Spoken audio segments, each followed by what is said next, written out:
minha esposa e eu nos mudamos para um novo apartamento apenas alguns meses atrás. Comparando com o nosso antigo apartamento, tivemos uma recaída, já que vivíamos em um maior e mais moderno. Era o lugar dos sonhos de minha esposa durante os 3 anos que vivemos por lá. Nós não queríamos sair, mas foi uma decisão necessária. Bem, Jéssica e eu vivíamos ao sul. Tudo ia muito bem por um tempo, até que a firma onde trabalho decidiu me promover. Foi inesperado, mas recebemos essa decisão de braços abertos. Infelizmente, essa nova promoção nos forçou a realizar uma mudança. O novo apartamento em questão estava na Nova Inglaterra.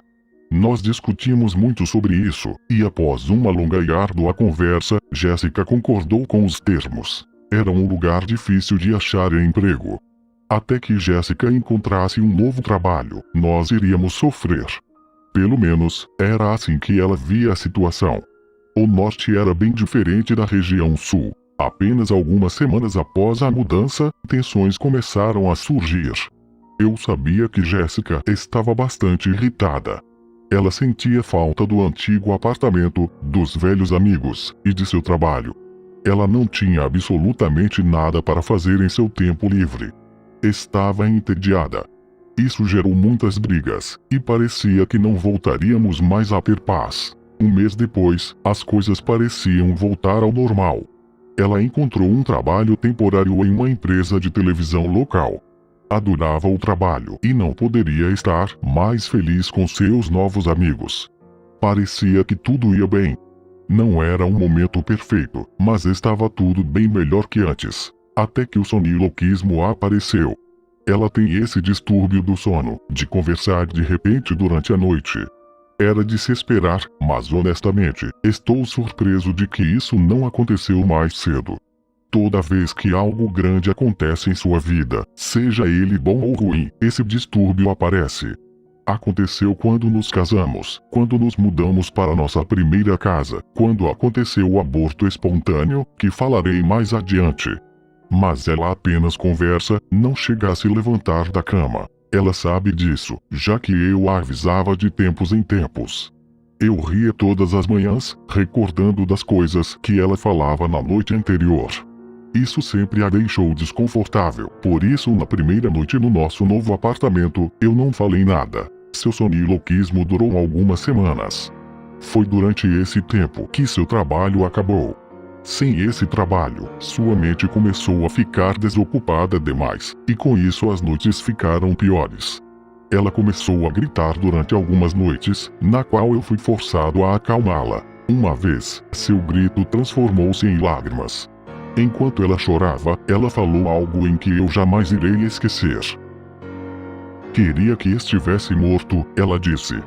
Eu sabia que Jéssica ainda estava inconsciente, mas enquanto eu estava ali ao seu lado, acalmando-a o melhor que eu pude, eu senti que deveria conversar.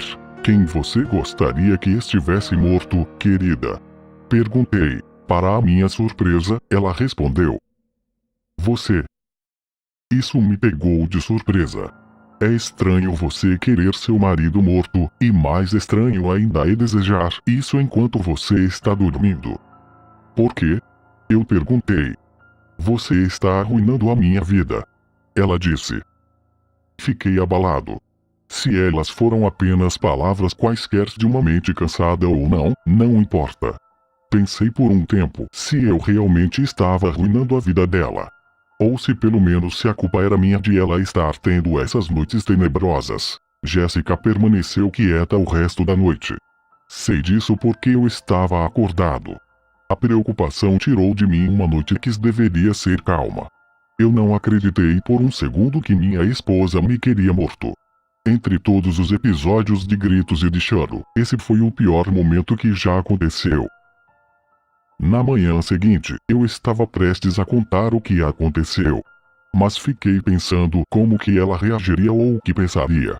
Seria demais para ela. Não queria deixar seu fardo mais pesado do que já estava. Com isso, decidi manter minha boca fechada. Na noite seguinte, os gritos acabaram. Foi um alívio por um tempo. Quando eu estava prestes a fechar meus olhos definitivamente, ela começou a falar novamente. Às vezes eu penso como que eu faria, ela disse. Pensei que isso seria apenas mais uma conversa qualquer, induzida puramente pelo sono, mas ela continuou. Enquanto você dormia, deitado na cama, eu me levantaria e iria para a cozinha. Não sei do que ela estava falando, mas enquanto falava, me veio a atenção. Tinha vezes que não dava para entender nada, eram coisas sem sentido. Mas com o pouco do que eu escutei e entendi, eu pude imaginar a cena em minha mente do que ela queria fazer. Pegar a faca, de novo e de novo, sangue escorrendo para fora da cama, não arruinará mais a minha vida. Minha esposa estava descrevendo seu plano para me assassinar. Apesar de ser muito perturbador, não resisti e comecei a rir. Era só um sonho, nada mais. Não posso negar que eu fiz coisas estranhas em meus sonhos, coisas que eu jamais faria na vida real. Jéssica estava com raiva de mim, e frustrada, só isso. Pelo menos foi assim que eu me convenci. Seu distúrbio sonilóquio continuou por semanas. Tudo que eu podia fazer era escutá-la falando sobre como iria me despedaçar a cada noite, e esperar que sua condição melhore com o passar do tempo. O tempo mais duradouro desse distúrbio foi de um mês, então eu estava seguro em dizer que isso acabaria em breve.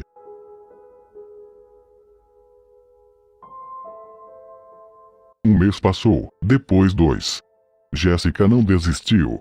Todas as noites, era a mesma rotina. Às vezes eram coisas sem sentido, outras eram como ela iria me matar. Isso estava ficando chato, desgastante. Mas uma noite mudou tudo.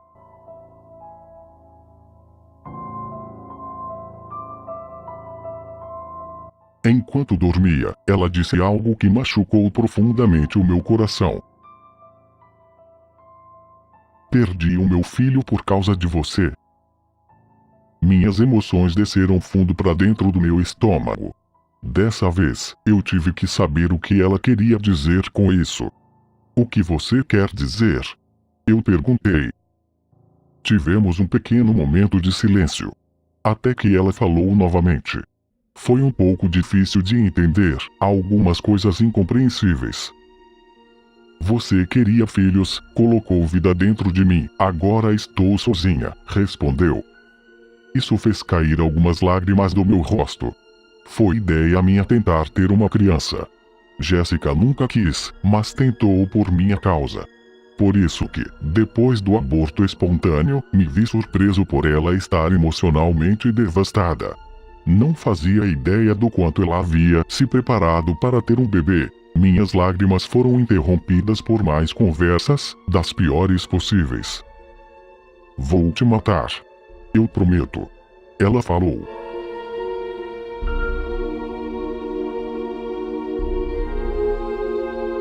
Essa foi a última coisa que ela disse durante a noite. Vem sendo uma semana difícil, desde que minha esposa fez essa promessa. Por mais perturbador que isso pareça, eu poderia facilmente assumir que isso também é fruto de um estresse, e que não há nada para me preocupar.